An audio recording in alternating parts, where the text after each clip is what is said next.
garçom, traz aquela cerveja bem gelada, aquele amendoim, que hoje a gente vai filosofar. Filosofia de Boteco. Olá, sejam bem-vindos a mais um episódio do Filosofia de Boteco. Episódio 91, segundo o Zé me informa, no começo de mais uma empreitada. Vocês que têm acompanhado a gente há tanto tempo sabem que aqui a gente encara os temas mais diversos, tendo conhecimento ou não. Isso é uma coisa que a gente não se importa. Vocês também estão me vendo falar assim tranquilamente nessa abertura, pois o Zico não está presente hoje, então não há quem me interrompa na minha abertura. Mas fica aqui uma lembrança a ele. Eu acho que eu vou até citá-lo nesse episódio porque eu acho que faz sentido, depois eu explico. Mas antes de tudo, Zé, tudo bem com você? Hoje eu já te vi bastante na sua cara. Eu e o Zé já participamos de outra conversa hoje, então estamos no nosso segundo tempo também. Tudo bem, Zé? Verdade, Lucas. Bom, gente, bom dia, boa tarde, boa noite para quem está ouvindo a gente. É muito bom estar aqui. Acho que hoje vai ser uma roda de conversa muito produtiva, eu assim espero. E acho que a gente tem muito que aprender. Eu e você, acho que nós vamos mais escutar do que falar hoje, hein, Lucas? Assim os nossos ouvintes esperam, né? Eu queria dar o crédito para você, Zé, porque às vezes aqui a gente é sincero. Às vezes a gente fica discutindo nossas pautas e aí fala assim, não, vamos fazer tal pauta, vamos fazer tal pauta. E aí geralmente a gente fica sempre nas mesmas, né? E aí hoje o Zé falou, semana passada o Zé falou, e se a gente gravar sobre etarismo? E eu falei, caramba, você foi longe. Essa aí não tava na nossa lista, hein? E aí eu falei, não, vamos embora. E o Zico topou também, infelizmente o Zico não pôde estar. Mas, já que eu já falei o nome da palavra do episódio, eu vou pra definição, Zé, anota aí, e depois eu vou apresentar nossos convidados. Na verdade, esse termo não tem no dicionário em si, mas eu vou dar a definição do dicionário informal, que eu tinha guardado aqui.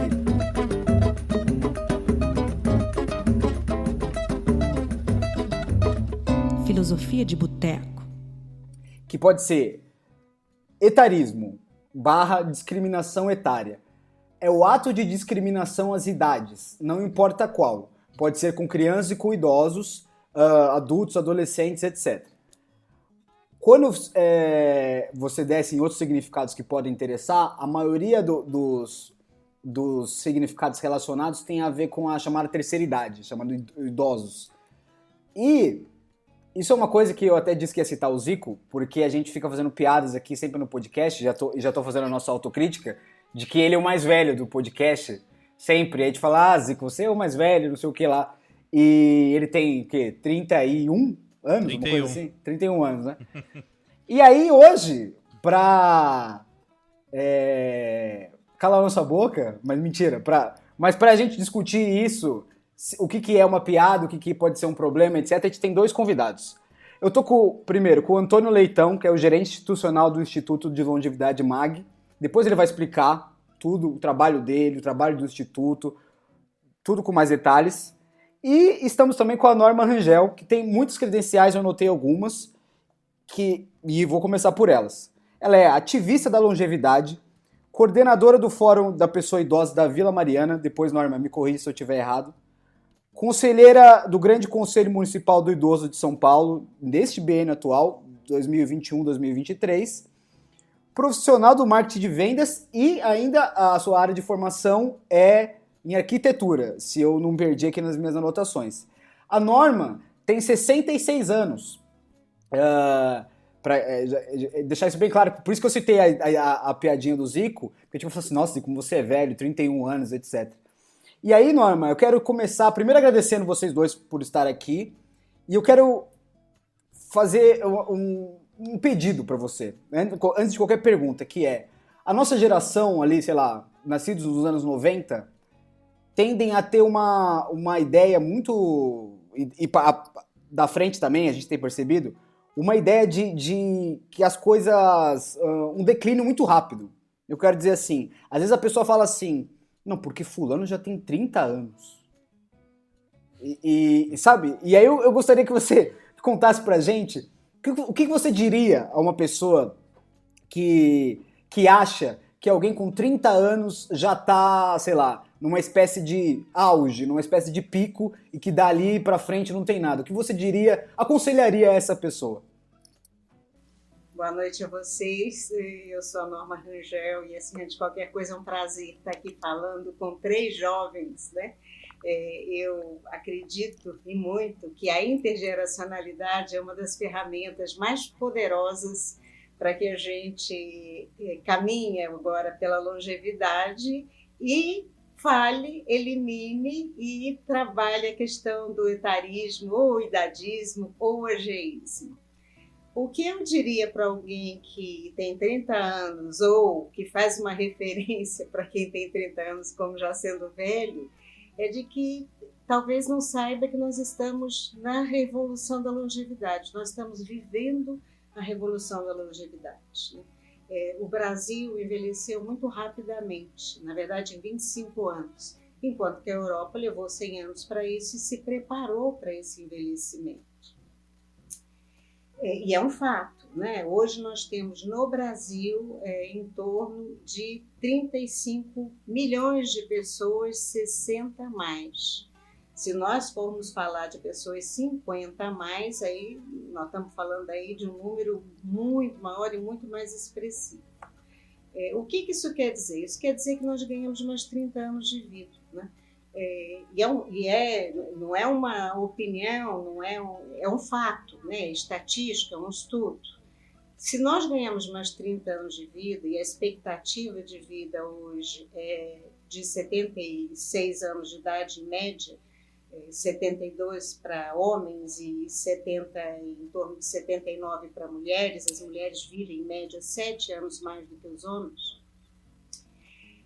Você imagina, e é uma expectativa, mas o fato é que a gente já sabe que todo mundo está passando com muita facilidade dos 80 ou 90 anos e é muito comum hoje se encontrar e se saber de pessoas fazendo aniversário.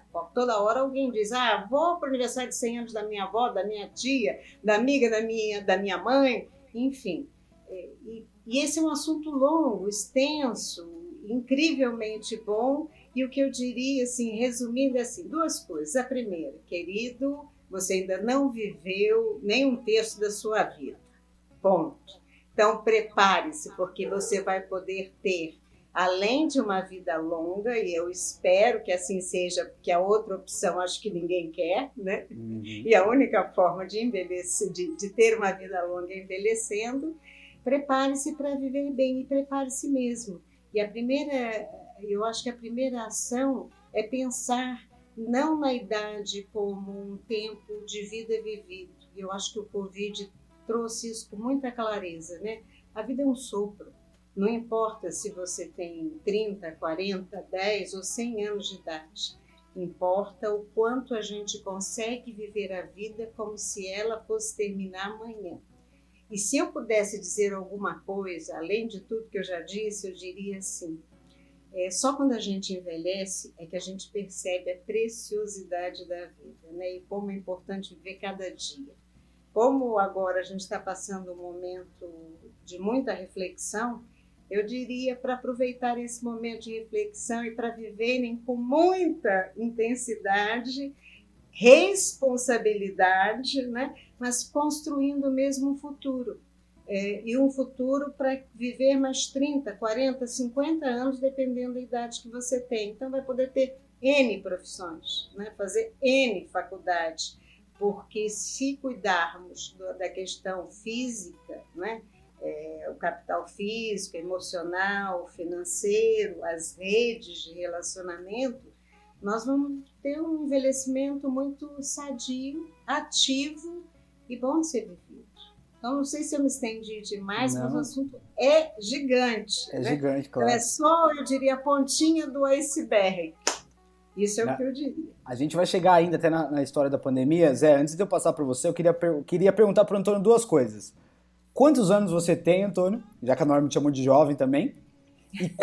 E como você foi parar trabalhando com longevidade? Porque cá entre nós, o tema é muito interessante, mas você não vê jovens dizendo assim, vou me formar e quero trabalhar com longevidade. Então, conta pra gente. Legal. Bom, boa noite a todos que estão nos ouvindo. Obrigado pelo convite. E parabéns aí por ter decidido abordar esse tema, porque se vocês gostam de trazer para a mesa do bar um tema denso, vocês acertaram certamente dessa vez. Que esse tema, só nessa palhinha aí que a Norma deu, ela já abriu um leque grande de frentes aí para a gente refletir. Eu tenho 38 anos e me conectei com o tema por algumas razões, né? A minha formação original, minha formação de graduação é psicologia, sou psicólogo e, enfim, por acaso do destino, acabei não tendo tantas experiências profissionais durante a graduação, né, em estágios, essas coisas assim que tivessem me cativado assim muito a coisa. Então eu acabei me envolvendo muito com estudo, com pesquisa, né, enfim. Eu me dediquei assim, a uma coisa mais, digamos, teórica, assim, enquanto estava na faculdade. E aí, enfim, eu trabalhei pesquisando com uma professora que ela fazia um estudo assim no campo da sociologia, da antropologia, que discutia fundamentalmente os impactos da tecnologia na nossa vida. Quais são os impactos da tecnologia na nossa vida? E aí abrindo para todos os aspectos que a gente pensar da tecnologia.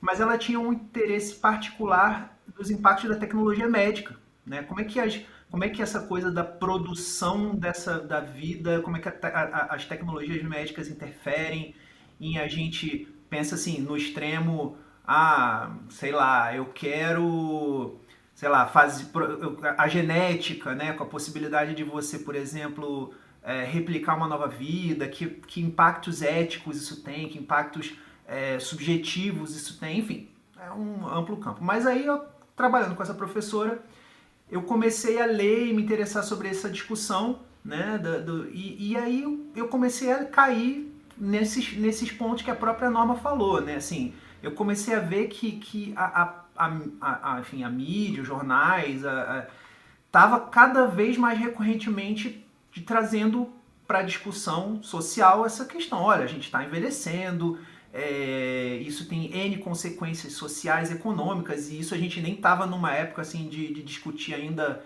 reforma da Previdência, como a gente passou os últimos 3, 4 anos fazendo largamente, né? E aí, enfim, dessa pesquisa com essa professora, eu comecei a me interessar muito por essa questão. Cara, a gente tá... Tudo isso que a Norma falou, a gente precisa se preparar, como é que as pessoas vão fazer, se elas vão viver tanto tempo, como é que isso vai impactar a vida delas financeiramente, as carreiras delas, etc, etc. E aí eu acabei me engajando com esse tema. Então, da graduação, que eu não tinha feito uma carreira assim, por isso que na verdade eu acabei não cumprindo uma carreira muito típica de psicólogo, eu nunca trabalhei com clínica nem nada, né? Eu fui fazer uma uma especialização e aí eu pensei assim, puxa, e também tem o seguinte, né? No fim das contas, profissionalmente, esse campo de discussão eu acho que ele é promissor, porque como a gente está falando, né? São vários desafios que vêm associados aí a essa questão, e a gente tem poucos profissionais capacitados ou engajados com essa temática. Pensem o seguinte, vocês que estão nos ouvindo. Eu sou um profissional, né, que tive a minha formação base na área de saúde. Não tem uma disciplina de graduação voltada para discutir isso. E às vezes nem outras... A medicina também não necessariamente tem... Então, assim, cara, tem uma demanda absurda, tem toda uma tendência super forte, com base nesses números que alguns deles a Norma trouxe, e ao mesmo tempo você não tem profissionais. Então, assim, eu falei, cara, isso aqui tem um potencial. E eu acho que, pelo menos até agora, eu não me enganei.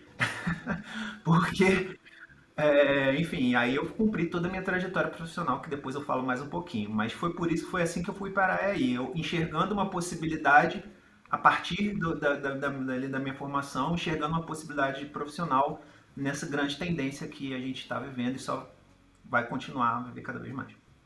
Nossa, acho que é isso. Acho que antes da gente entrar nessa questão acho que de estrutura e tudo mais, como que o Brasil está preparado, eu queria perguntar para a Norma, que eu vi, você me deu esses dados, e aí eu também tinha olhado que pode ser que, acho que até em 2050, o Brasil vai ter mais idosos do que jovens. E aí você, antes da gente gravar, a gente tava nos bastidores, você contando as suas áreas de trabalho e tudo mais, eu queria entrar nessa questão, até para quem tá ouvindo a gente entender, se tudo que você faz, que nem eu e o Lucas fazemos metade, é uma realidade hoje para a maioria das pessoas da terceira idade, ou ainda tem muito como é que se fala? Muito preconceito, é difícil ainda pro pessoal que às vezes não conseguiu se estruturar para ter uma aposentadoria e tudo mais, conseguir trabalhar até hoje. Como que é isso para você e como você vê isso pro pessoal da sua idade? Bom, é assim, o idadismo, o ageísmo, né, o etarismo é um fato. E é um fato, principalmente num país como o nosso, que até bem pouco tempo atrás era considerado um país de jovens. E assim, só para ilustrar, o país não deixa de ser jovem quando tem 15% ou mais da sua população acima de 60 anos de idade, ou seja, de idosos. E é o caso do Brasil. A gente tem isto muito recentemente. Como nós somos um país de dimensões continentais, as pessoas não se deram conta, né, de que o país envelheceu. Eu até faço uma brincadeira e chamo a atenção e digo assim, olha, quando eu estou com jovens e que dizem assim, como assim Revolução da Longevidade? Nunca ouvi falar disso, né? E eu tenho muito contato e estou cada vez mais tentando isso, não só com o pessoal da saúde, mas com o pessoal de arquitetura, enfim, quem de alguma maneira está voltado para a qualidade de vida e precisa saber disso. Então, é fato, e não é só em 2050 não, viu? Hoje, no Rio de Janeiro, o Antônio tem esses dados até muito melhor do que eu, tanto o Rio de Janeiro como Porto Alegre já tem mais pessoas acima de 60 anos de idade do que crianças de 0 a 14. Né? E voltando, sendo mais assim objetiva para a tua pergunta, sim, o idadismo existe num país onde todo mundo estava muito acostumado que era um país de jovens, agora deixou de ser um país de jovens, mas é muito importante que a gente olhe para isso, não só na questão do mundo, mas na questão do Brasil, justamente por sermos um país de baixa renda, né? 80% da nossa população é de baixa renda. E nesta pandemia, inclusive, quem salvou os lares, né, porque grande parte dos jovens perderam os seus empregos, foram os idosos com as suas aposentadorias de um salário mínimo. É uma loucura dizer isso, mas é a verdade. Quando a tendência das pessoas é olharem muito para a bolha, né? E nós não somos uma bolha. 80% da população, repito, é de baixa renda. O idadismo existe, mas muito mais importante, eu penso, do que para a minha geração trabalhar ou eliminar esta questão do preconceito, seja em relação ao emprego, seja em relação até à própria participação social, levar para os jovens, para aqueles que ainda estão trilhando este caminho, né, que percebam a importância de trazer isto como algo mais natural, como um processo natural de vida, para que não acreditem ou pensem que depois que você faz 60 anos de idade, você vai ter uma série de comorbidades, você vai deixar de ser capaz, você vai ter demências. Não é um fato, não, pelo menos para a minha geração, que é a geração baby boomer, que mudou o mundo, também está mudando esse conceito do envelhecimento.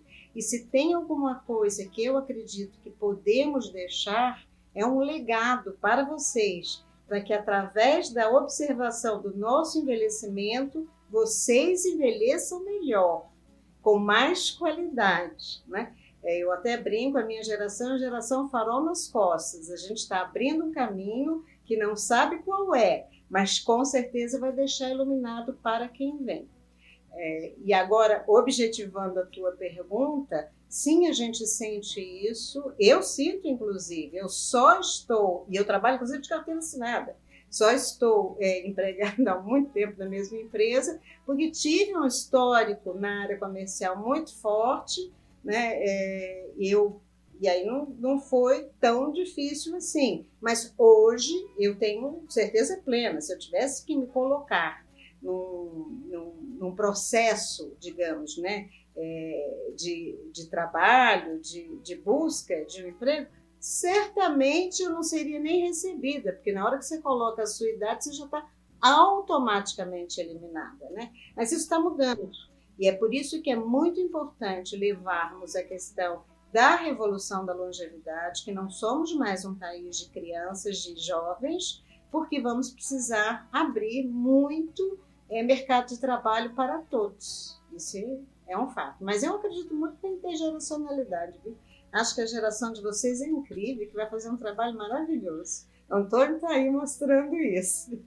Eu queria aproveitar aqui, já que você falou isso, e antes de jogar a pergunta para o Antônio, fazer a minha autocrítica aqui, acho que o Lucas concorda também, não vai se exaltar, que você é a primeira pessoa 60 a mais que está participando desse podcast. Então, 91 episódios. A gente tem 91 episódios e aí isso me fez refletir. Falei, putz, é a primeira pessoa, 60 a mais e tal. E aí eu vou lançar a pergunta pro Antônio. A Norma já falou que o nosso país já é de pessoas mais velhas, tá seguindo esse caminho. Você falou que entrou nesse mercado porque você tá vendo potencial. Mas como que estão as empresas? Ou existem políticas públicas para que isso aconteça como deveria acontecer e talvez tenha algum outro exemplo de países, sei lá, europeus que já tem algumas medidas para tornar com que essas pessoas sigam no mercado de trabalho e tenham essa oportunidade? Antes do Antônio responder, só deixa eu contar uma crônica rapidinho que acho que vai corroborar com a pergunta e com o que a Norma falou.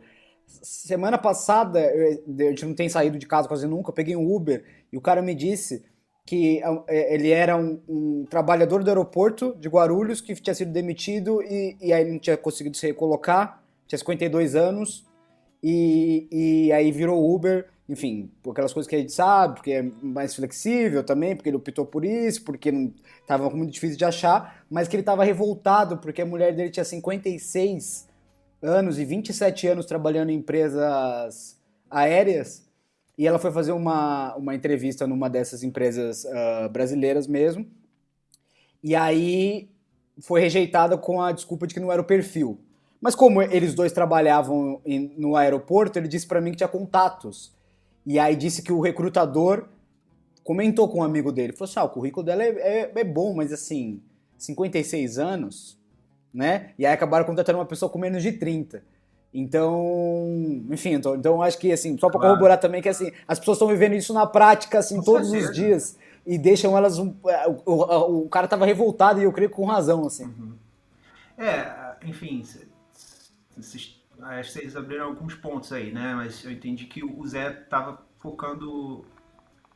O foco principal seria, assim, exemplos de fora do Brasil para estimular essa questão da participação das pessoas no mercado de trabalho e pensando em políticas públicas também, né? Eu acho, assim,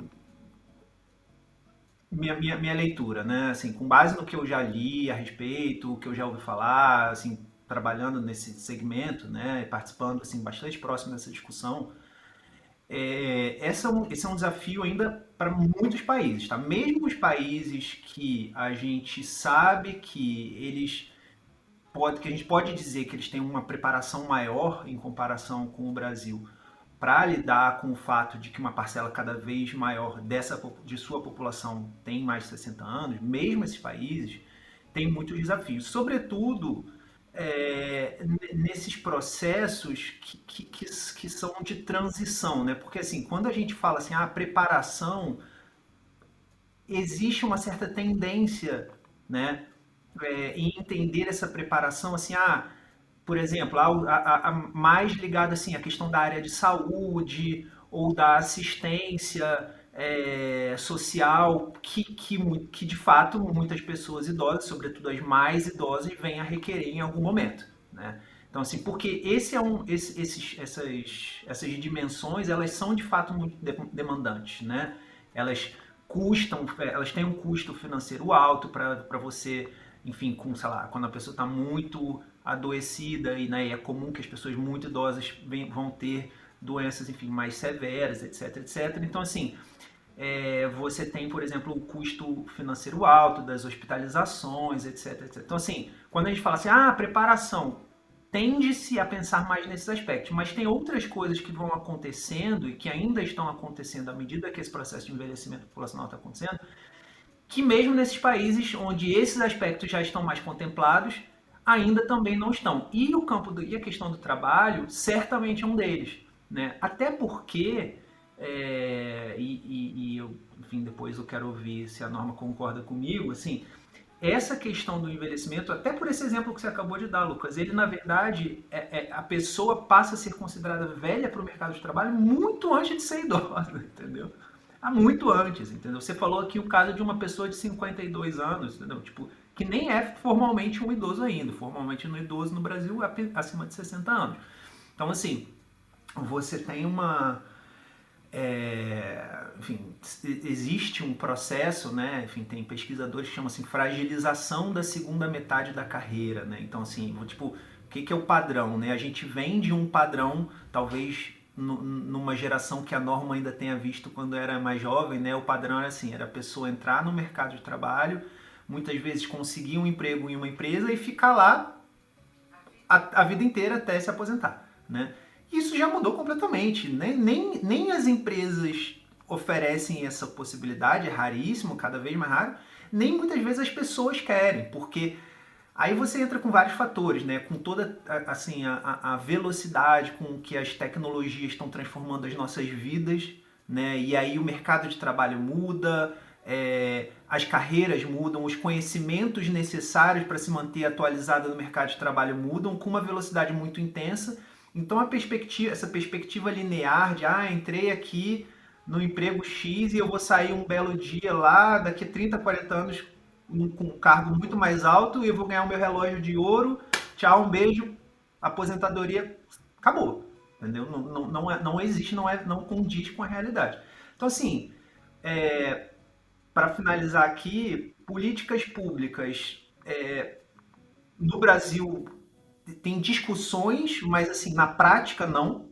Na prática não, existem discussões, o próprio Instituto de Longevidade botou na mesa assim, uma discussão para debate público, mas é uma coisa que não foi implementada. E eu sei que existem, assim, sei lá, eu sei que no município de São Paulo existe uma legislação em discussão para viabilizar de alguma forma, para estimular, né? Porque a discussão é assim, cara, como é que a gente estimula os empregadores a manter no mercado de trabalho pessoas acima de 60 anos. Porque é isso, entendeu? Porque senão elas vão ser simplesmente preteridas, que nem a Norma falou, entendeu? Então, assim, e aí tem algumas referências fora do Brasil, lógico, assim, as discussões, elas estão caminhando, elas não estão paradas, mas, assim, certo, eu acho que se eu pudesse fazer uma avaliação, elas estão bem mais lentas do que elas deveriam ser.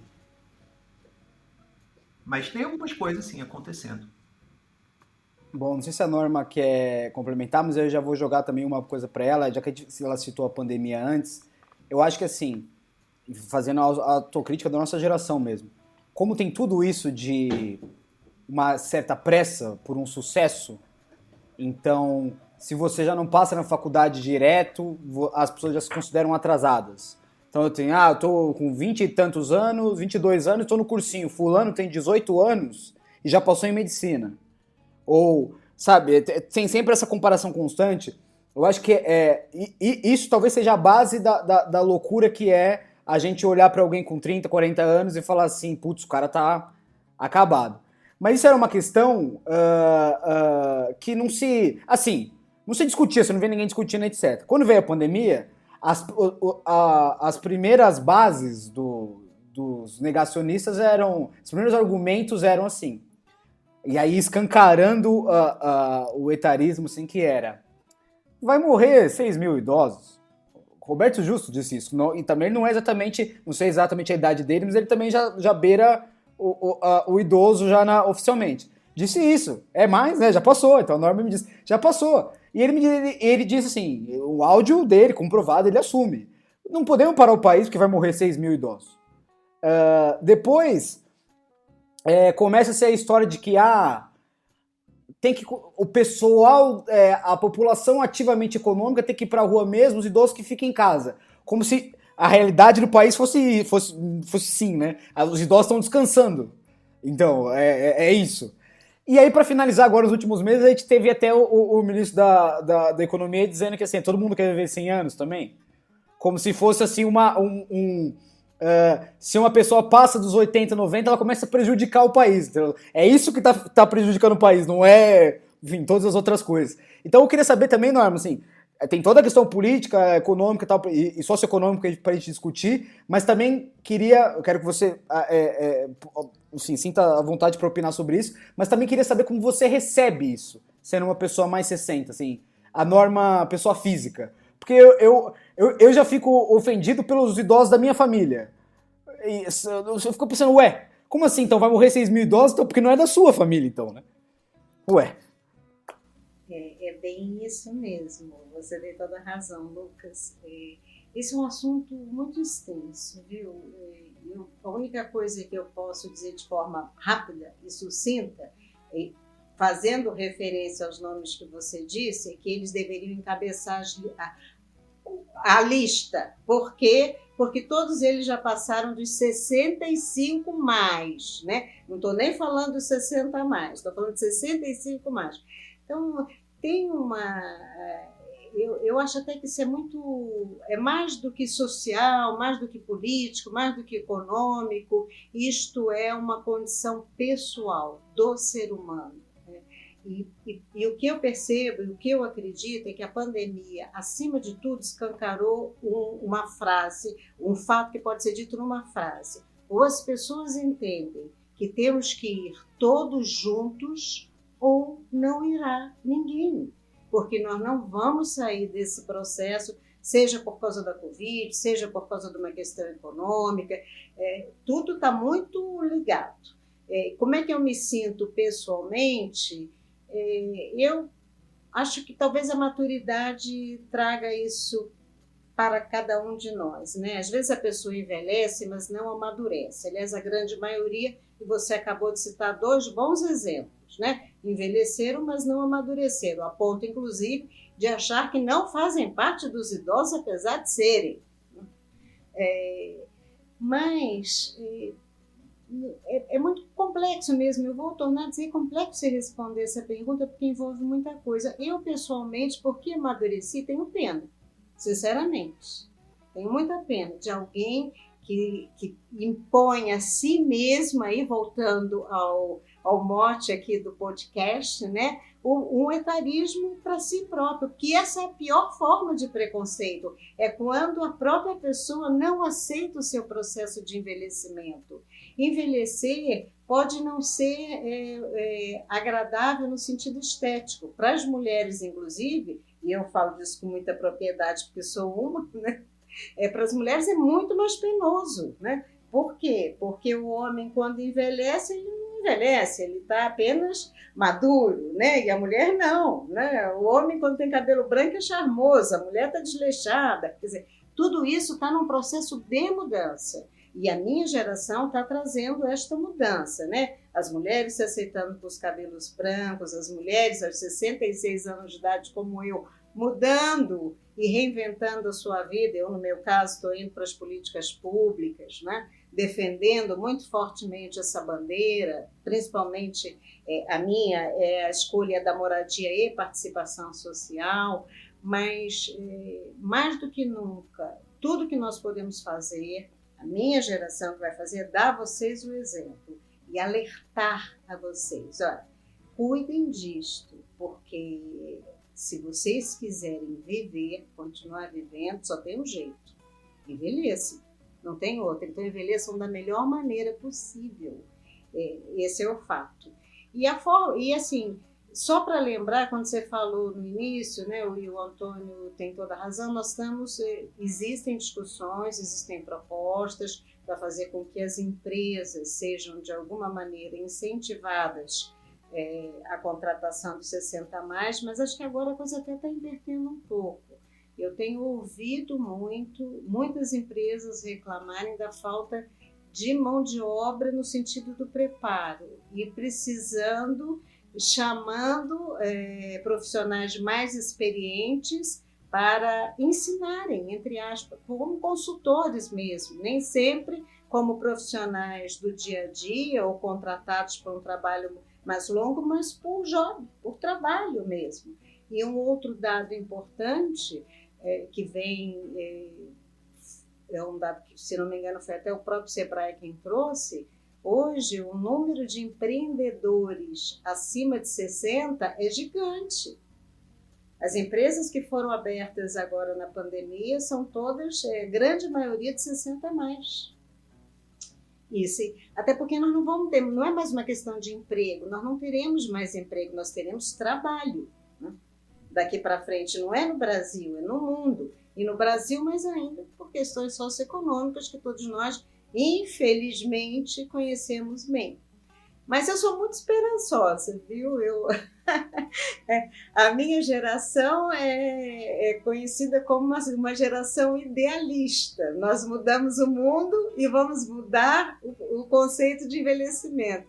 Então, eu sou muito esperançosa, e sou muito esperançosa em vocês, né? Porque esse conceito do jovem que precisa estar aos 30, 40 anos rico, eu tenho visto na pandemia esse conceito cair muito fortemente. Eu tenho uma relação muito grande, muito presente e diária com jovens, né?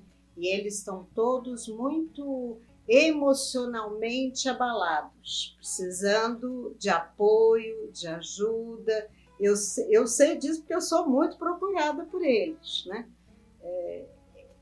Então, o que eu posso dizer para vocês é que este abalo está vindo justamente da conscientização de que não basta ter, nós precisamos ser, né? Então, num determinado momento, vocês são uma geração que não quer ter coisas, né? Que prefere viajar, o que eu acho maravilhoso, né? Mas ainda estavam muito ligados à questão material, né? Muito ligados ainda à questão da grana, que é fundamental, que é muito importante. Nós estamos na carne, né? Precisamos comer, dormir, morar, mas tem que ter um equilíbrio e tem que ter uma visão de futuro. O que nós podemos mostrar para vocês também, por exemplo, a minha geração não teve preparação nem de educação financeira e muito menos de educação para o envelhecimento. Então, é fundamental que vocês observem para que vivam melhor. E eu acho que vai ser ótimo. Eu sou muito esperançosa, vai dar tudo certo, vocês vão ver só. Dizem que aquilo que não é bênção é lição, né? Então, vamos encarar tudo isso como uma grande lição. Bom, eu queria, antes de passar para o Zé, dizer que isso que a Norma falou é demais, da gente também ressignificar nossa ideia de sucesso. Queria dizer que, bom, o Paulo Guedes é um senhor de 71 anos muito rico. Não creio que as pessoas que estão ouvindo aqui querem ser como ele. Não querem ter... Não é modelo para ninguém. Ninguém acorda e fala, putz, vê o cara na TV e fala, nossa, quero chegar lá. Quero ser Paulo Guedes. Exatamente. Então, para a gente refletir também. E outras coisas também, não só Paulo Guedes. Acho que assim, a gente já falou muito aqui também, em outros casos, assim, o Neymar tem a minha idade. Nós nascemos em 92. Se eu pegar minha conta bancária e comparar com a dele, certamente eu posso me sentir inferiorizado nesse aspecto. Mas também não olho para ele como um ideal de pessoa que fala assim, bom, eu gostaria de ser esse cara. Então acho que a gente também precisa pensar no que a gente vem consumindo e o que a gente vem usando como espelho. Mas enfim, Zé, não sei se você tem outra pergunta ou não, a gente pode... Eu concordo. Eu queria agora entender um pouquinho com o Antônio, se ele puder falar pra gente, como que quais são as frentes da área de trabalho e de atuação do Instituto. Se tem metas, qual que é, pra gente entender um pouco melhor o que é o Instituto. O Instituto, ele é uma organização que faz parte, né? Ele é mantido, né, por uma empresa de seguros, né, seguro de vida e previdência, né, essa empresa chamada MAG Seguros, né. A iniciativa do Instituto, ela nasce na esteira aí de um movimento que vem acontecendo em vários segmentos, né, das empresas se apoiarem alguma causa social, né? Isso é fruto da evolução da sociedade, né? Assim, eu acho que assim, de uma mudança de concepção de que as empresas estão no mundo para gerar riqueza para os seus acionistas e beleza. Elas fazem isso também, né? Mas elas têm um papel transformador importante, elas podem ter um papel transformador importante, né? Inclusive e sobretudo por meio da sua ação dos seus negócios, né? Então, enfim, então isso vem acontecendo e são vários exemplos que a gente pode pensar aí, assim, tipo, normalmente as pessoas pensam, pô, a Natura é uma empresa que se fez, né, faz um grande trabalho, se posicionou como uma empresa, por exemplo, ligada à questão ambiental, enfim, a Avon tem todo um trabalho com a questão das mulheres, da questão feminina, né?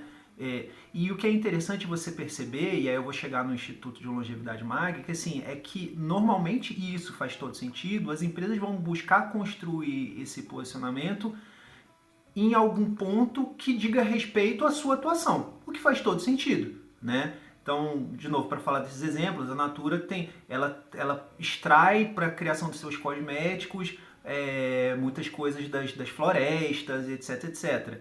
A Avon tem no seu modelo de negócio a questão das revendedoras, então trabalha muito fortemente a questão da feminina, etc, etc. E a MAG é uma empresa de vida e previdência, de seguros de vida e previdência, que é um mercado muito impactado por essa transformação demográfica que a gente está passando. Então, assim, as pessoas viverem mais tempo, fundamentalmente essa duração, e toda a lógica do negócio, né, uma lógica atuarial, onde quem os caras que estudam esses pontos veem esses números, né, nossa, as pessoas estão vendo muito, isso vai transformar o nosso negócio, e a gente tem que estar discutindo isso, tem que estar envolvido com isso, tá? Então é daí que surge essa ideia, né? Olha, puxa, essa é uma discussão importante para o nosso negócio e para a sociedade. A gente tem base conceitual para discutir e colaborar, e propor, e agir em pontos que essa agenda precisa avançar. Então é daí que surge o Instituto, e a gente está atuando desde 2016, foi o ano de inauguração da operação, né? E assim, nossos primeiros esforços, né, eles foram, eu posso dizer assim, talvez os nossos 3 primeiros anos, eles foram muito assim, para, de alguma forma, trazer para a sociedade essa discussão de longevidade, né, que, muito embora ela seja muito urgente, e quando a gente começa a abrir os diferentes pontos que ela tem, que a gente está aqui nesse bate-papo abordando, trabalho, saúde, preconceito, etc., assim, você vê que a longevidade ela tem muitas frentes de discussão, né?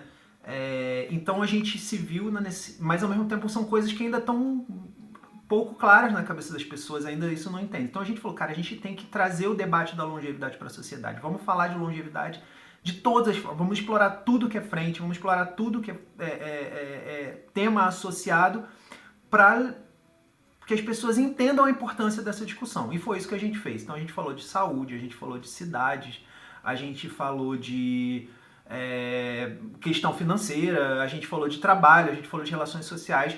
Isso tudo, eu quero dizer assim, sobretudo por meio do nosso portal, né, porque é a forma principal como a gente se interrelaciona com a sociedade, né? A gente produz conteúdo, produz matérias, entrevistas, projetos, pesquisa, etc., que a gente divulga por meio do nosso portal institucional.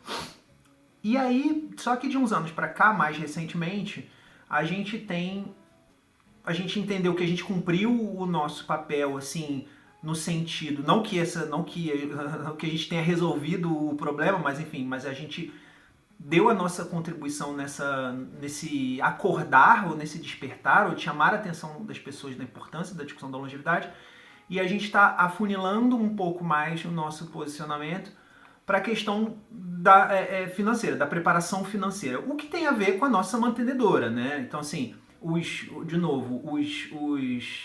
as iniciativas de responsabilidade social corporativa com mais êxito são aquelas que se conectam ao negócio, né? Que se conectam de alguma forma na transmissão da mensagem, porque isso acaba fazendo mais sentido, senão você acaba ficando uma coisa não integrada, né? E aí o que acontece? Você pode tender a ver, por exemplo, até dentro da própria organização, assim, mas que essa mensagem tem a ver com a mensagem que a nossa empresa quer passar? Né? Então, assim, a gente vem fazendo um alinhamento em torno disso, e a gente tem trabalhado muito essa questão da preparação financeira, que não é a única, mas certamente é muito importante, porque isso pode ter um impacto muito grande na vida das pessoas futuramente, né? A Norma falou em uma das falas dela assim, puxa, a gente ganhou 30, 40 anos de vida, a gente não consegue conceber o que é isso, né?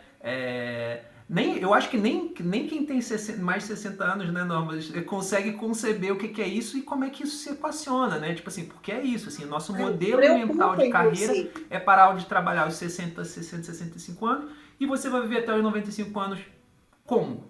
Né? Assim, como é que essa conta é difícil de fechar?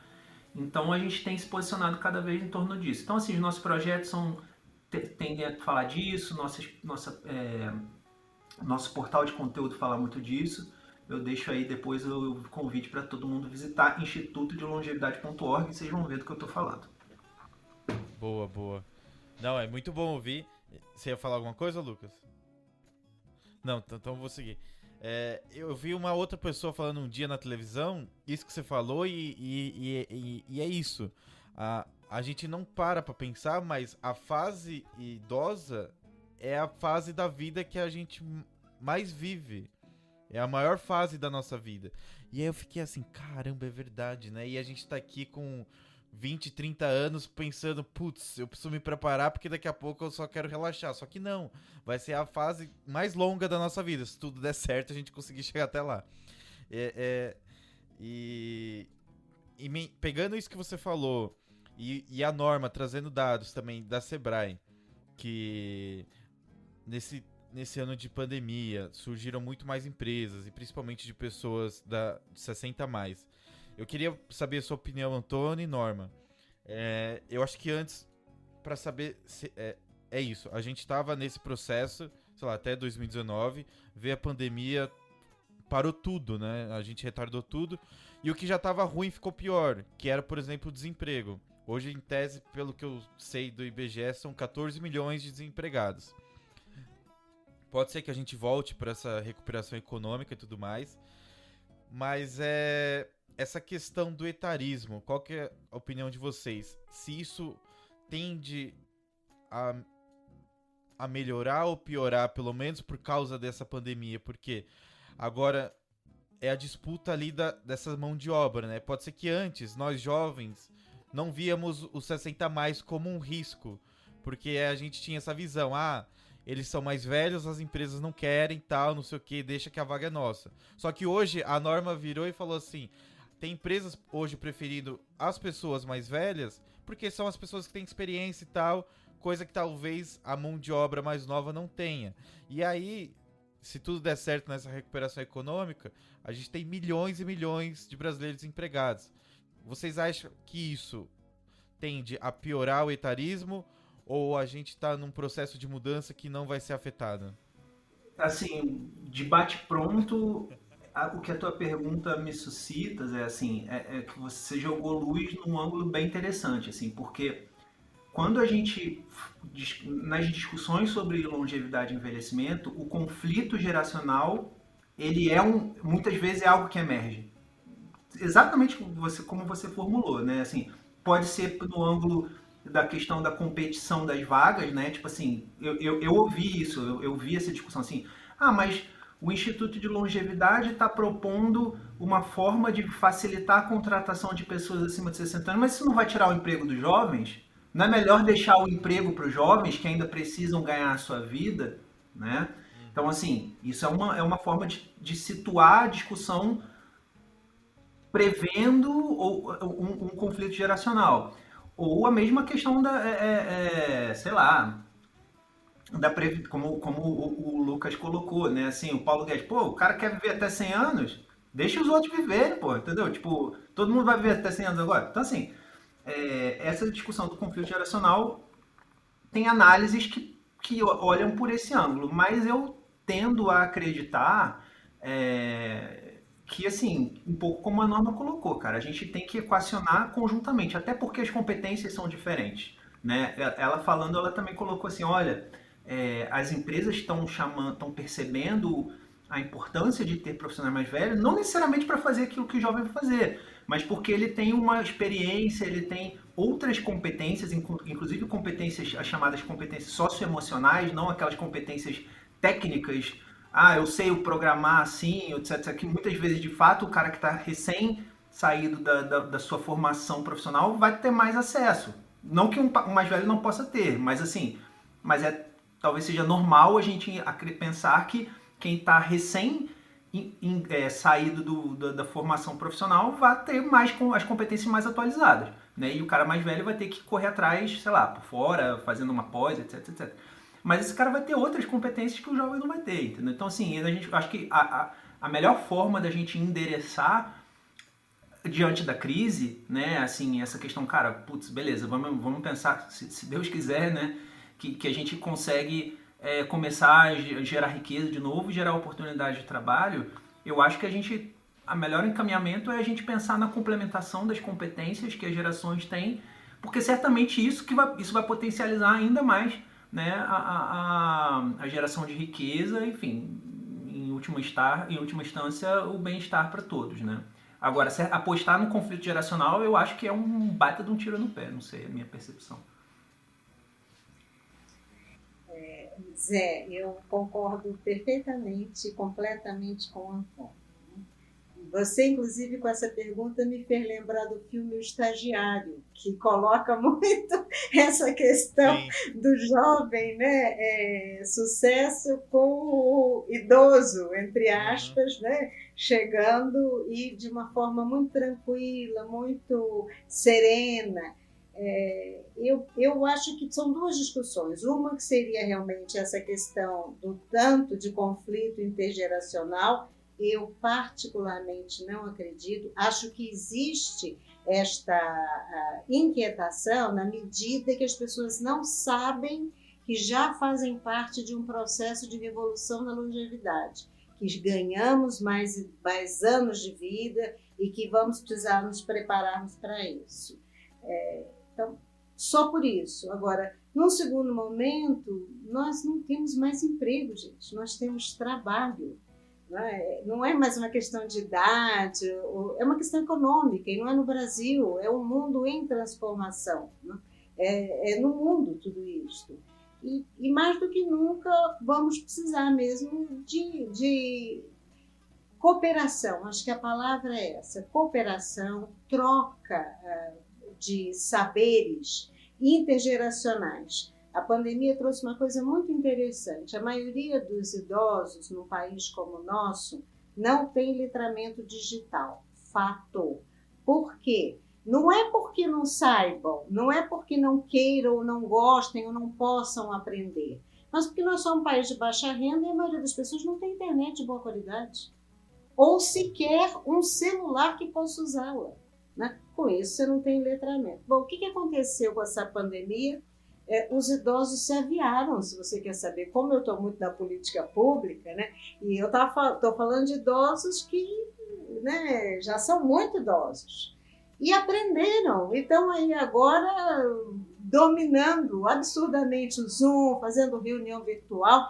Todas as nossas reuniões dos conselhos municipais de idosos e dos fóruns de idosos são virtuais. É uma delícia de ver, é incrível. Nós fizemos agora uma eleição com votação virtual, né? Pelo site Participe Mais. Teve a presencial? Teve, mas teve a opção do virtual para quem, por algum motivo, não poderia ou não estava vacinado, enfim, não deveria estar se expondo tanto, né? Mas eu penso que todas essas inquietações, elas vêm pela falta de conhecimento. Né? O conhecimento realmente salva.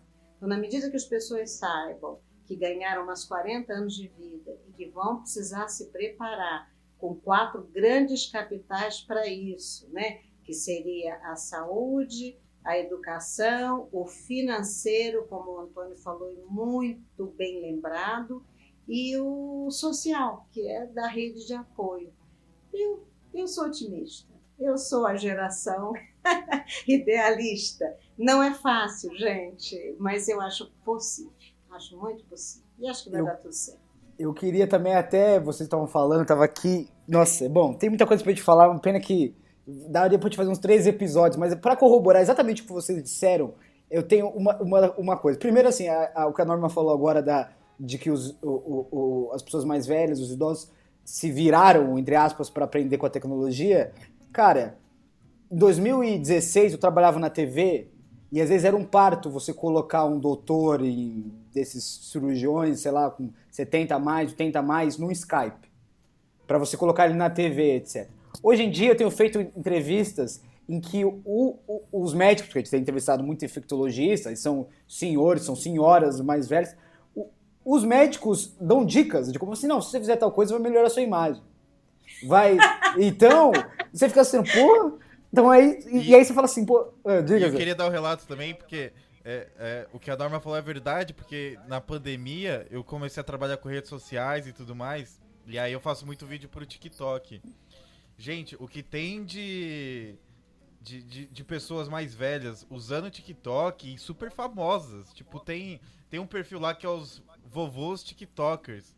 E, tipo, eles têm 80 e poucos anos e são, assim, tem uns vídeos mais vistos, mais curtidos. E eles super fazem dublagens, danças e tudo mais. Eu fico de cara aberta, mesmo. E aí pra corroborar com a história da cooperação, que não sei se foi o Norma ou o Antônio que falou, mas eu queria dizer assim, no esporte, eu uso muito esporte porque é a coisa que mais mexe comigo, às vezes no futebol se diz que o melhor time é o time que mescla a juventude com a experiência. E eu acho que de alguma forma isso pode ser transplantado para o ambiente de trabalho, em certo sentido, e eu tenho uma experiência que eu vou tentar contar rapidinho, que é assim, eu consegui um emprego na TV porque conheci um ex-chefe, mas nunca tinha pisado num switch, naquela sala de controle cheio de telas, etc. Só consegui um emprego porque o cara falou assim, ó, eu gosto de você trabalhou bem comigo, toma aí. Eu cheguei lá e o diretor de TV, que era o cara que comanda tudo, a mesa ali, corta as câmeras e tal, era um senhor que falou assim, ô rapaz, você não é muito novo pra esse emprego não? E eu falei assim, eu acho que sim, mas eu estou disposto a aprender, né? E aí a gente foi e tal, só que as pessoas falavam assim pra mim, você vai trabalhar de noite com o velho Beira, eles falavam que ele era antipático, que ele era meio grosseirão e tal. Só que aí a gente passava madrugadas inteiras no jornal, etc. E aí do nada a gente ficou trocando ideia mesmo. E aí ele falou assim, eu nasci em 92, ele falou, em 92 eu já tinha 30 anos de Band. E aí eu falei, nossa, isso é muito surreal. Só que aí eu também contava algumas coisas pra ele, de como tinha mudado, como era a faculdade, etc. E depois a gente se dava bem. E era impressionante, não sei se o Antônio falou o termo exatamente, mas ele tinha um capital de uma experiência que era assim, às vezes, eventualmente, tava pegando fogo o jornal, assim, sei lá, o dia que caiu o avião da Chapecoense, 4 horas da manhã, um diretor de TV estaria suando frio, porque 4 horas da manhã você tá ali meio assim, já vou entregar esse expediente aqui, tô indo embora. E ele tava numa coisa do tipo assim, já vivi isso, eu sei, deixa comigo. E ele tava acalmando o chefe, que tava desesperado, falando, meu Deus, caiu um avião. E aí o Beira falou assim, deixa comigo, deixa que eu corto a imagem, que vai procurar o que fazer lá. E aí você fala assim, pô, e quando eu entrei, eu tive, talvez influenciado, a ideia de que, assim, puta, esse cara aí e tal, porque eu acho que também é muito do que a gente consome, do que os nossos ídolos, as nossas referências são todas jovens, atléticas e etc. E aí, enfim, a gente poderia conversar muito sobre isso, não sei se a Norma quer acrescentar alguma coisa, mas eu quero perguntar pra Norma, eu sou acusado, Norma, de ser o membro desse podcast, de ser o mais pessimista. E você já sou acusado, e até assumo a culpa. Mas você já falou duas, 3 vezes que você é otimista, e eu tenho tentado ser mais, e uma coisa que você falou, e eu acho que é uma coisa que falta para nossa geração, que é no que, pra gente já ir encaminhando pro final, mas pra uma coisa positiva, que é qualidade de vida. E eu quero dizer assim, no meu sonho ideal, não sei o que eu vou fazer na minha carreira, mesmo não quero ser jornalista por muito mais tempo nem nada, mas me imagino, sei lá, com 70, 80 anos, acordando cedo, dando uma corridinha na rua, que é o que eu gosto de fazer, talvez tomando cerveja, que é o que eu gosto de fazer também, e etc. E eu entendi só agora, venho entendendo que para chegar lá eu vou precisar cuidar da minha saúde de certa forma. E eu acho que a nossa geração, vejo, e aí estou me colocando, não estou fazendo aqui, como a gente diria, cagando regra, a gente negligencia muito a alimentação, a gente, até perdi o termo, mas a gente enaltece, assim, de alguma forma, drogas, o excesso delas. E aí eu queria, assim, dizer assim, às vezes eu tô correndo na esteira que eu comprei na quarentena e fico pensando assim, será que eu tô sendo pressionado pelo capitalismo a manter num padrão estético, etc? Talvez esteja, sei lá, 10%, mas eu também tô investindo em mim. Então isso acalma a minha mente. Então eu queria que você falasse um pouco sobre qualidade de vida, porque às vezes parece pra mim que os jovens da nossa geração parecem, não tenho certeza. Lembrei do termo, romantização das drogas. Que parece pra mim que assim, vamos fumar, vamos usar tudo, esse negócio de você tá louco, correr de manhã, vocês estão doido. Só que isso pode ter reflexos que a gente vai pagar caro depois. Olha, esse também é um assunto muito extenso, é o que você falou. Acho que a gente poderemos fazer uns 10 podcasts aqui, não é, Antônio? Fácil. Para que se envelheça bem, nós temos 4 capitais preconizados, e agora já tem até um 5º pela própria OMS e pelo Dr. Alexandre Kalash, que é o nosso grande papa no assunto, né?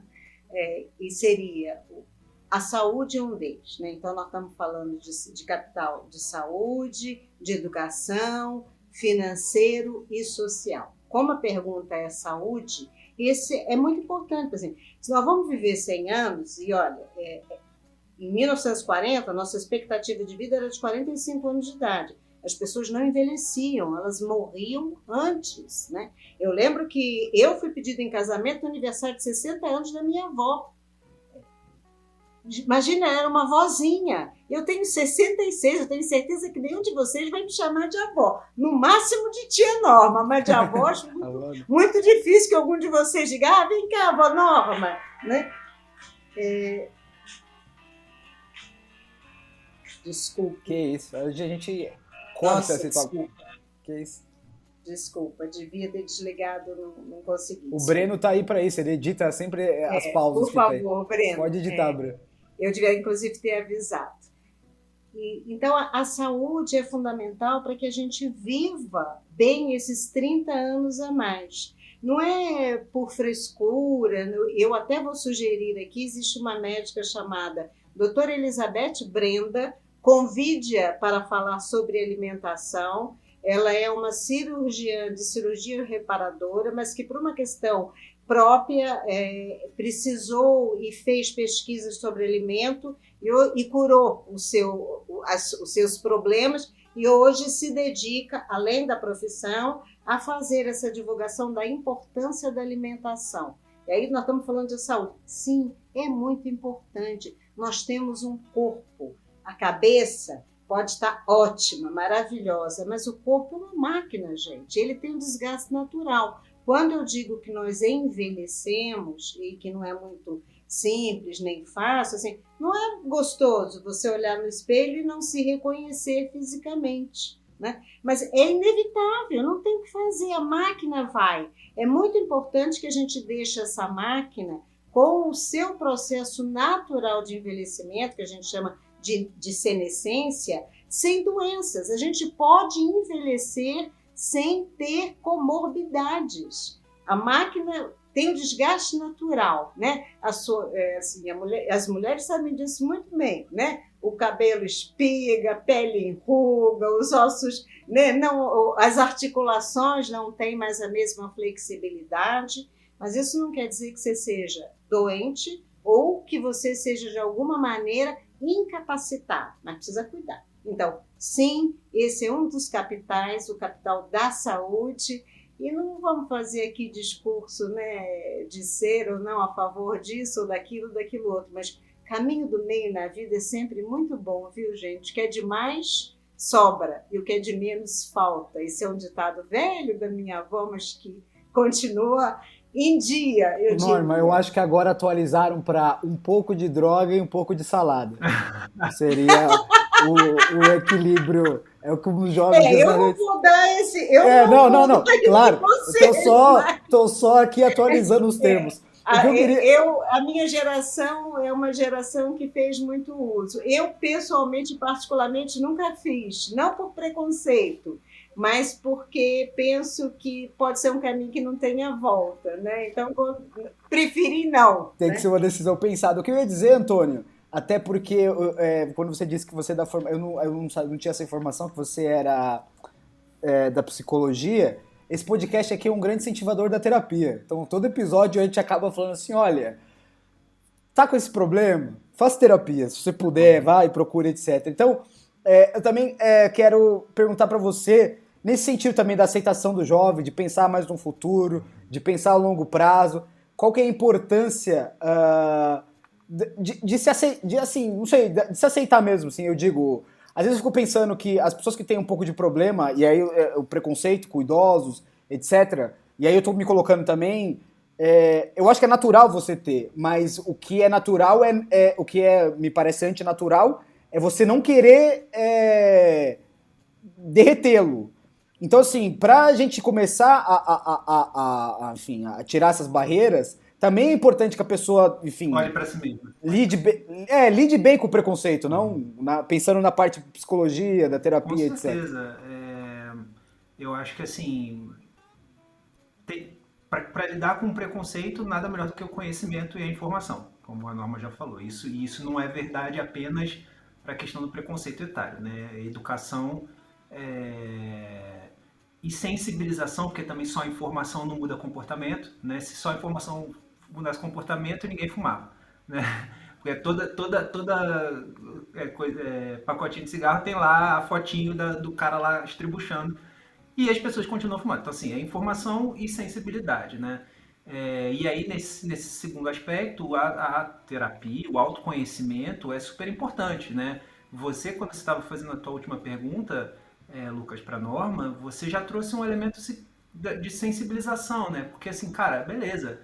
Legal, tudo bem, eu sou jovem, quero experimentar a vida, enfim, cada um vai encontrar a sua razão de ser, mas quando você pensa assim, puta, mas eu quero também poder... Seria legal, eu gostaria de me pensar com 70 anos dando minha corridinha, sabe? Tipo, será que se eu ficar aqui no hard rock dos meus 30 até os 70 eu vou chegar lá com condições de fazer isso que eu quero, entendeu? Então, assim, são certas coisas que esse se colocar, se pensar na frente, né?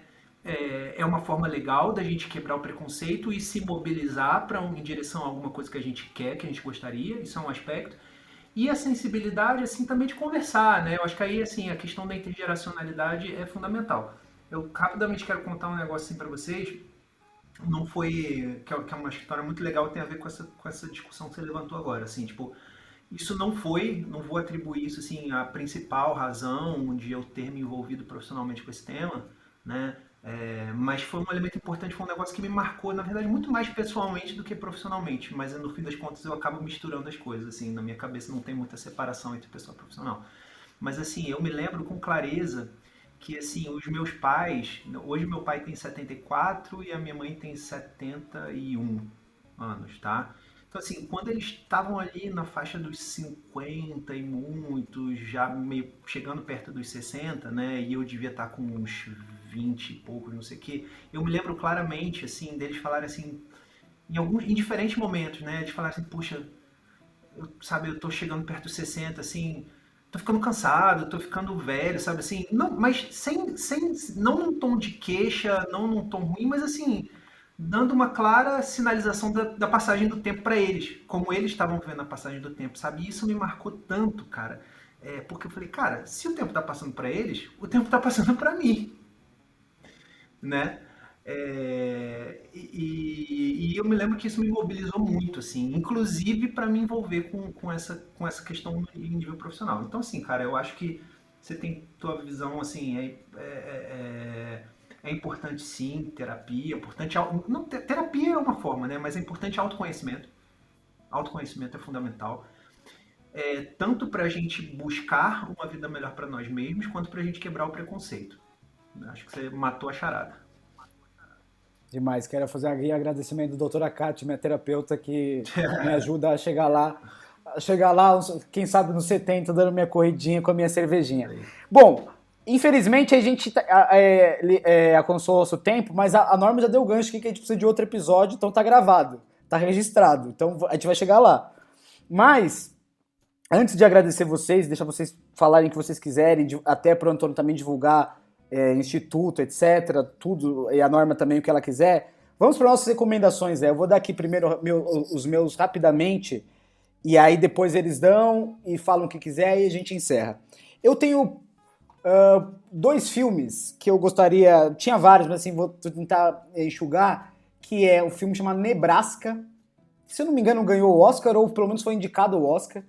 Uma atuação incrível, e tem um personagem com Alzheimer, mas assim, é uma coisa muito tocante. Você sabe que eu tenho um preconceito com norte-americanos, mas esse é um filme norte-americano que me toca.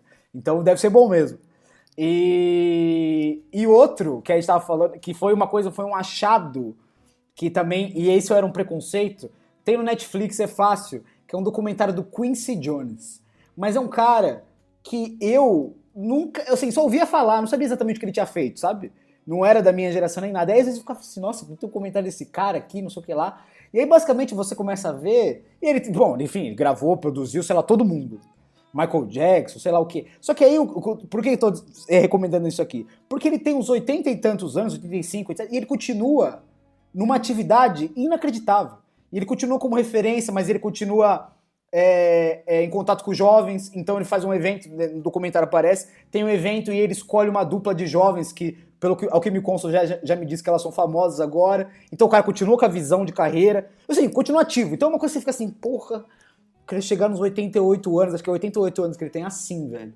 E eu, assim, não tenho nada, nem a minha música favorita, nem nada, mas é, assim, um belíssimo exemplo de como continuar ativo, enfim, nesse sentido. E, como livro, eu acho que é um dos livros que mais me tocaram na vida, e eu não costumo ler livros com essa temática, eu gosto mais de uma coisa mais histórica, mas não sei o que lá, mas A Máquina de Fazer Espanhóis é um livro, cara, eu não sei dizer como isso me impactou, do Walter Hugo Mãe, mas é basicamente isso, se passa entre idosos, as personagens são idosos, se passa numa casa de repouso, mas é um negócio, cara, que assim como eu imagino que as pessoas estão ouvindo o nosso podcast agora, as pessoas da nossa idade, da nossa geração, eu acabei o livro com a mente assim frita, pensando, meu Deus do céu, cara. E, enfim, leiam, é um livro curto, é um autor que está em alta agora, mas é um negócio, cara, tocante e reflexível, uma coisa assim impressionante. Zé? Bom, tem um filme que a Norma já deu spoiler aqui, O Estagiário. É bobinho, mas ele é bem legal de ver e mostra muito isso, né?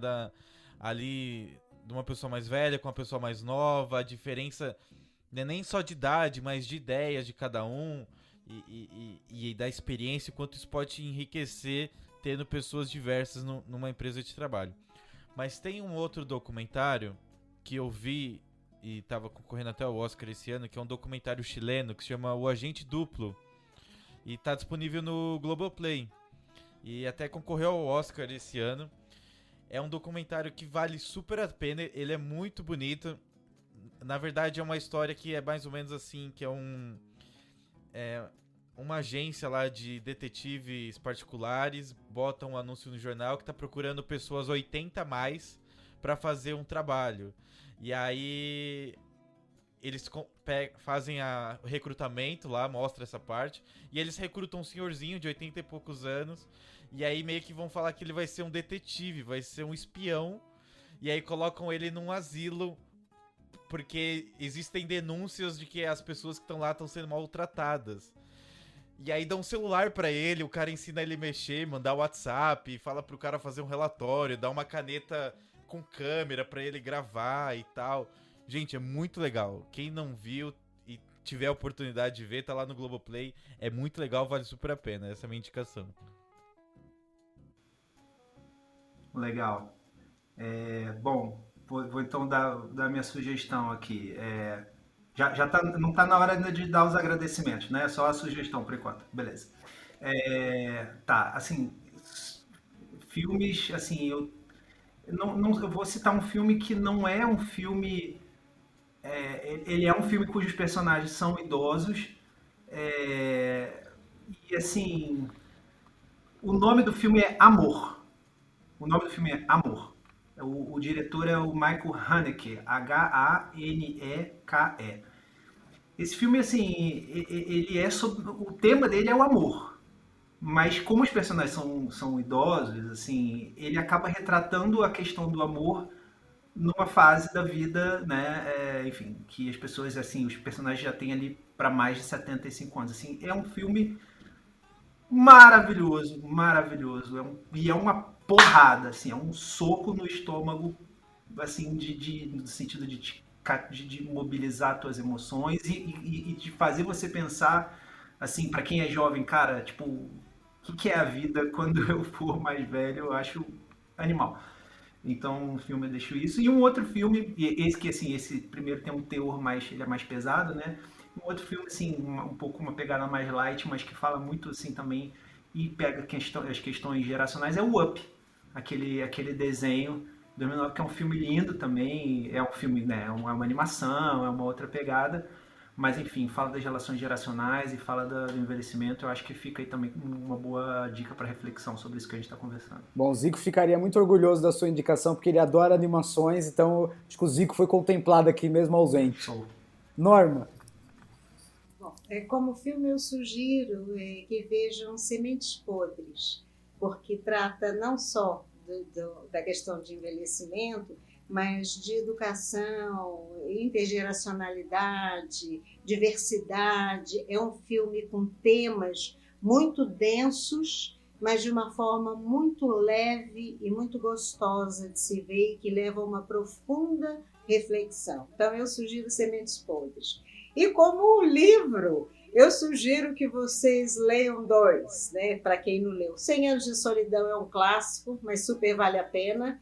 E um outro que, para quem quer, precisa e deve preparar o seu processo de envelhecimento, leiam o Estatuto do Idoso. Nós não precisamos inventar a roda. Nós já temos leis que nos privilegiam, que nos amparam, que nos protegem. O que nós precisamos é que as pessoas conheçam essas leis e que reivindiquem que elas sejam praticadas, obedecidas e fiscalizadas. Então é isso. Demais, essa recomendação me pegou de surpresa. Essa eu não esperava, mas é boa. Bom, eu queria agradecer assim, imensamente vocês dois. Primeiro pelo tempo, nós estamos aqui gravando numa quinta-feira à noite, pós-expediente de todos, então eu quero agradecer tudo. Eu quero começar, Antônio, vamos encerrar com a Norma, então eu agradeço você. Sinta-se à vontade para você, enfim, dar o link do Instituto, do que você quiser, Instagram, portal, enfim, muito obrigado pela paciência e pelo seu tempo. Nada, imagina, foi um prazer. Falar esses assuntos é super gostoso, além de ter a ver com a minha profissão, com a minha atuação profissional, tem a ver comigo pessoalmente, como eu acho que eu deixei claro aqui ao longo da nossa conversa. Super legal a iniciativa de vocês, parabéns por ter escolhido esse tema e contem comigo aí se vocês quiserem voltar a abordar isso. Para o pessoal que tiver curiosidade de conhecer o Instituto de Longevidade MAG, institutodelongevidade.org, tá? Instagram, tá? Twitter, LinkedIn e o nosso portal, que é a nossa, vamos dizer assim, o nosso cartão de visita principal, esse endereço. Visitem, conheçam, participem, mandem mensagem, perguntas, etc. Que a gente está aí à disposição. E vamos nos preparar para viver mais e melhor, porque só viver mais, acho que um rápido comentário assim, quando você estava falando com a Norma, isso é uma reflexão que é muito importante ter em mente. Porque assim, legal, vamos ver mais. Cara, mas se a gente chegar lá na frente para ficar mal de saúde... Todo estrupiado. Putz, meu, não. Entendeu? Não, né?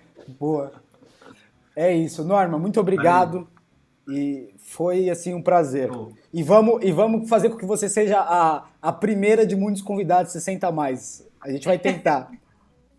Olha, é uma honra, um orgulho, um prazer. Quero agradecer por demais e deixar aqui a minha sugestão de que a melhor forma de se acabar com o etarismo é primeiro terminar com ele a partir de si mesmo, né? Quando a gente aceita o próprio processo de envelhecimento, a gente também tem a oportunidade de preparar esse envelhecimento. E para aqueles que já envelheceram, o que eu peço é que tornem visível, consciente e muito claro o seu próprio processo de envelhecimento, porque desta forma a gente desmistifica e deixa claro para vocês, jovens, que envelhecer não é ficar doente, que envelhecer não é ser dependente ou ter qualquer incapacidade ou vulnerabilidade que nos impeçam de viver uma vida de forma ativa, plena, saudável e, se possível, prazerosa. Amém. Então, muito obrigada a vocês. Eu adorei estar com esses 3 jovens. Adorei. Zé, o Instagram do podcast, rapidinho pra gente encerrar. Bom, pra quem quiser também seguir a gente aí, mandar sugestões de novas pautas pra nossa gravação, é o @podcastfibo, PHI de filosofia, BO de boteco. Aquele que parece o sabonete Febo, mas não é. Eu tenho dois pontos pra gente encerrar, que é, dito isso, tudo isso que foi dito precisamos cada vez mais de velhos, conscientes e felizes e cada vez menos velhos da van. E vamos trabalhar para viver 100 anos e deixar bastante Paulo Guedes irritado. Isso. Então é isso, gente. Tchau. Tchau, gente. Não, adorei, gente. Obrigada. Boa noite a Garçom, todos. fecha a conta, traz a maquininha e valeu pelo papo. Filosofia de Boteco. Este podcast é produzido e editado por Braba House.